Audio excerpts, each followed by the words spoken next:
What's up mga kasolid? Ako nga pala si Black Earth aka Tattoo Rain.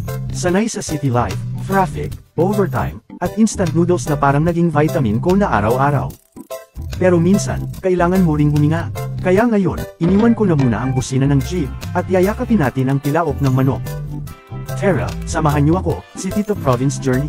Mga kasolid, malaki talaga pinagkaiba. Sa city, kahit tumakbo ka ng 100%, traffic pa rin. Pero dito sa probinsya, kahit lakad lang, ang bilis ng progress, kasi peace of mind agad. Ang goal ko talaga ay, iwan ang stress, hanapin ang tahimik, at baka dito na rin ako makapag-asawa, char. Mga kasolid, grabe ang hangin dito.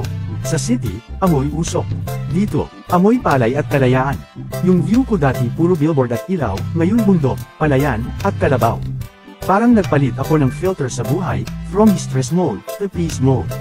Dito sa probinsya, walang Starbucks, pero may kape na gawa sa tunay na pagod at saya. Mga kasolid, ibang challenge to. Sa city, ang workout ko ay paghabol sa bus. Dito, ang workout ko, pagigib ng tubig. Pero alam nyo, kahit simple lang ang buhay dito, ramdam mo yung totoong saya, walang pressure, walang feeling boss na sumisigaw. At walang kapitbahay na nagvi-video ng 3 AM. Sabi nga nila, you can't buy peace of mind.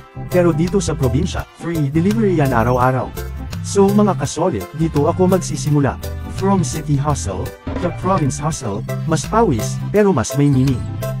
Kung gusto nyo ng content na puno ng adventure, good vibes, at kaunting kabaliwan, don't forget to like, share, and subscribe.